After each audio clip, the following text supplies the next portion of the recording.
Hello दोस्तों, स्वागत है आपका मेरे चैनल एसएससी स्टडी एरा में। दोस्तों, आज की इस वीडियो में हम गणित यानी मैथ के कुछ महत्वपूर्ण क्वेश्चन लेकर हाजिर हैं। दोस्तों, ये सभी प्रश्न परीक्षा में पूछे गए प्रश्न हैं जो कि आपके आने वाले exams SSC, CGL, CHSL, MTS, NTPC, railway सभी के लिए बहुत ही महत्वपूर्ण सवाल हैं। दोस्तों, इस वीडियो में हम सवालों को शॉर्ट ट्रिक से सॉल्व करेंगे जिससे कि आपको एग्ज़ाम में करने में आसानी हो। तो इस वीडियो को आप अंत तक ज़रूर देखें। तो चलिए वीडियो को स्टार्ट करते हैं ज़्यादा देर न करते हुए। जैसा कि आप देख सकते हैं क्वेश्चन नंबर फर्स्ट में क्या कह रहा है यहाँ पे दोस्तों कि कोई ए और बी मिलकर एक काम को 6 दिन में कर सकते हैं, पूरा कर सकते हैं, और ए अकेला उस 9 दिन में कर सकता है, तो बी उस काम को कितने दिन में कर सकेगा। तो दोस्तों, ये टाइम एंड वर्क का क्वेश्चन है। इस तरह के क्वेश्चन को करना मैं आपको बताता हूँ शॉर्ट ट्रिक से। जैसे कि मान लिया हमने ए प्लस बी मान लिया, ठीक है दोस्तों, और यहाँ पे ए मान लिया। ए प्लस बी कितने दिन में करता है? 6 दिन में करता है। तो ए अकेला उसे 9 दिन में करता है, ठीक है दोस्तों। अब यहाँ पे हम इन दोनों का एलसीएम ले लेंगे। एलसीएम कितना आ जाएगा? एलसीएम आ जाएगा 18, ठीक है दोस्तों। एलसीएम 18 आ गया। अब जो एलसीएम आया है इसको हम टोटल वर्क मान लेते हैं, ठीक है दोस्तों। ये हमारा टोटल वर्क हो जाता है, यानी पूरा काम जो हमारे द्वारा माना गया है। तो अब इनकी इफिशियंसी निकाल लेते हैं। ए प्लस बी की एक दिन की इफिशियंसी निकालेंगे तो 6 का भाग इसमें दे देंगे 18 में, तो 3 बार, और 9 का भाग 18 में दे देंगे तो 2 बार। यानी ए की इफिशियंसी कितनी आ गई? 2 आ गई, और ए प्लस बी की 3 आ गई। यानी ए एक दिन में 2 काम करता है और ए प्लस बी मिलके 3 काम करते हैं। तो बी की यहाँ से हम निकाल लेंगे। जब ए 2 करता है तो बी कितना करेगा? जाहिर सी बात है 1 करेगा। तो यानी दोनों की इफिशियंसी निकाल ली हमने, ठीक है दोस्तों। अब हमारा टोटल वर्क 18 है और बी को हमको काम कराना है, तो बी की इफिशियंसी कितनी है? 1 है, तो 1 से भाग लगा देंगे। यानी कितने दिन में करेगा? 18 दिन में करेगा, ठीक है दोस्तों। यानी ऑप्शन ए सही हो जाएगा। उम्मीद करता हूँ आपको पहला क्वेश्चन समझ में आया होगा। बढ़ते हैं हमारे अगले क्वेश्चन की तरफ। जैसे अगले क्वेश्चन नंबर 2 में कह रहा है कि 15%, 20% और 25% की छूट कितने परसेंट की एकल छूट के बराबर, यानी 3 सक्सेसिव डिस्काउंट दिए हैं तो वो एक कितने के बराबर है। सक्सेसिव डिस्काउंट का मतलब क्या होता है, मैं समझाता हूँ आपको। जैसे कोई संख्या 100 है, 100 पे पहले 15% का डिस्काउंट दिया, कितनी बची? 85 बची। अब जो शेष का 20% निकालना है, फिर जो शेष बचेगा उसका 25% निकालना है। तो इसको ऐसे करने में बहुत टाइम लगता है, तो सीधा सीधा इसको हम एकल परसेंट बना लेते हैं। वो कैसे बनाते हैं मैं आपको बताता हूँ। जैसे दोस्तों 15% को हम फ्रैक्शन रूप में रख लेते हैं। 15% को फ्रैक्शन में लिखेंगे तो कितना आ जाएगा? ये 3/20 आ जाएगा। फ्रैक्शन को कैसे बदलते हैं? सीधा सीधा परसेंटेज को 100 नीचे लिख दीजिए। अब 5 से काट दीजिए। 5 से 15, 5 से 20, यानी 3/20 आ गई फ्रैक्शन, ठीक है दोस्तों। अब ऐसे 20% को लिखेंगे। 20% को मतलब 20/100, यानी 1/5 आ जाएगी। ये 1/5 आ गई, ठीक है दोस्तों। फिर 25% को लिखेंगे। 25% की कितनी आ जाएगी? 1/4 आ जाएगी। आप सॉल्व कर लेना 25/100, ठीक है दोस्तों। अब यानी एक्चुअल वैल्यू ये होती है और छूट दी गई ये होती है। यानी 20 का जो 15% होता है वो 3 होता है, यानी 5 का जो 20% 1 होता है, और 4 का 25% 1 होता है, ठीक है दोस्तों। अब यहाँ पे छूट देनी है तो कोई संख्या हमने 20 मान ली, ठीक है दोस्तों। 20 कोई संख्या 20 मान ली हमने। 20 पे अगर 3 की छूट देंगे हम तो 17 की जाएगी, ठीक है। उसी प्रकार 20% को लेते हैं। कोई चीज़ 5 की है, उस पर अगर 1 की छूट जाएगी तो 4 की। अब उसी प्रकार 25% को ले लेते हैं। 25% पे 4 की कोई चीज़ है, 25% की छूट यानी 3 की जाएगी। अब इनको सॉल्व कर लेते हैं, ठीक है दोस्तों। अब इनको आपस में काटते हैं। जैसे 4 से 4 कट जाएगा, यानी क्रॉस काटते हैं हम। 4 से 4 कट जाएगा, और कोई कट रहा है यहाँ पे देखिए। सेम डायरेक्शन में नहीं काटेंगे, अपोजिट डायरेक्शन में काटते हैं, और कोई नहीं कट रहा। तो यहाँ पर कितना आ गया? ये 20 इनका मल्टीप्लाई कर देंगे। 20 पंजे 100, और इस वाले में कितना आ गया? 17×51। यानी जो कोई चीज़ 100 की है तो वो 51 की दी जा रही है, ठीक है दोस्तों। अगर कोई चीज़ 100 की है तो वो 51 की दी जा रही है, तो छूट कितने की होगी? 49 की। 49 की छूट कितने पे? 100 पे। तो यानी वो टोटल 49% छूट आ गई। यानी तीनों को मिला के कितनी आ गई? 49% छूट आ गई। यानी 100 की चीज़ 51 में दी जा रही है, ये वाली छूट नहीं है। 100 की चीज़ 51 में दी जा रही है, तो छूट कितने की? 49 की।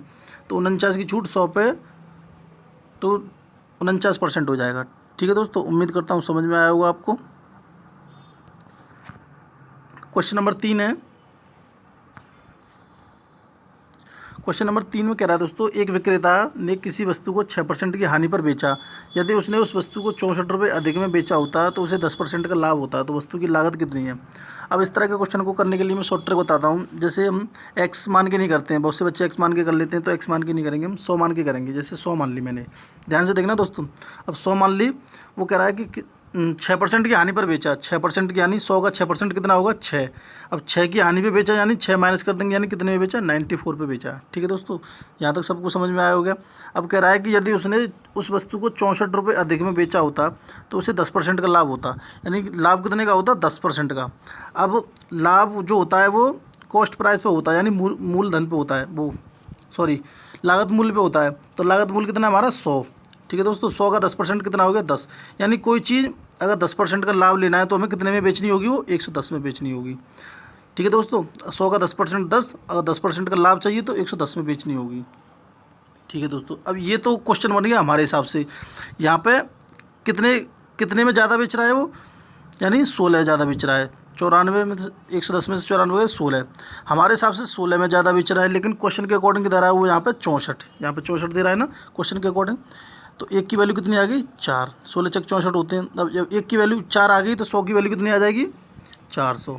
तो यही आपका लागत मूल्य हो गया। ठीक है दोस्तों, क्योंकि लागत मूल्य हमने 100 माना था, तो एक की वैल्यू 4 तो 100 की वैल्यू 400 हो जाएगी, यानी यही आंसर हो जाएगा। ऑप्शन नंबर ए सही हो जाएगा।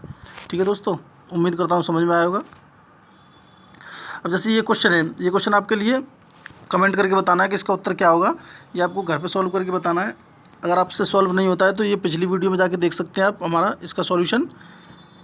तो कमेंट करके बताना। ये बढ़ते हैं हमारे अगले क्वेश्चन की तरफ।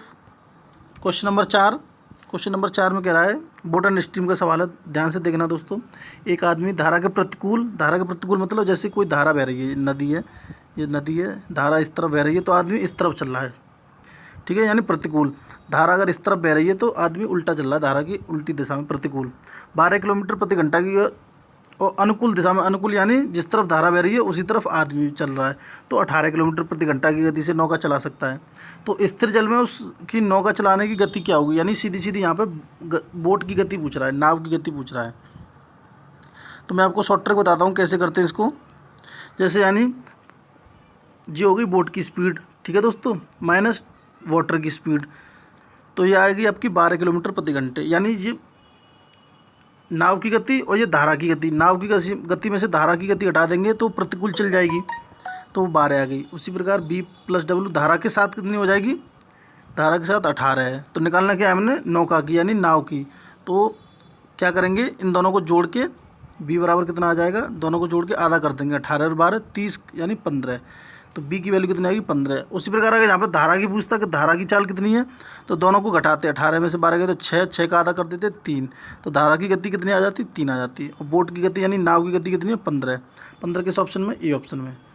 तो ऑप्शन ए सही हो जाएगा। उम्मीद करता हूँ आपको समझ में आया होगा। बढ़ते हमारे अगले क्वेश्चन की तरफ।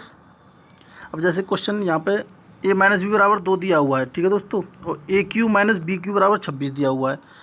तो a + b का होल स्क्वायर बताना है। तो ठीक है दोस्तों, अब जैसे यहाँ पे आप एजम्पशन कर सकते हैं कि कोई संख्या क्यूब में हो, और क्यूब में तो संख्या बहुत बड़ी हो जाती है, लेकिन यहाँ पे छोटी सी दे रखी है। तो कोई ऐसी संख्या मानो जो 26 के आसपास हो।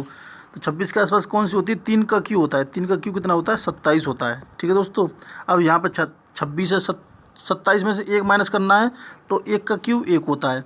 ठीक है दोस्तों, तो 27 में से 1 माइनस करेंगे तो 26 मिल जा रहा है। अब 3 में से 1 माइनस करेंगे यहाँ पे तो 2 मिल जा रहा है, यानी तो यहाँ पे बिल्कुल फिट बैठ गया है।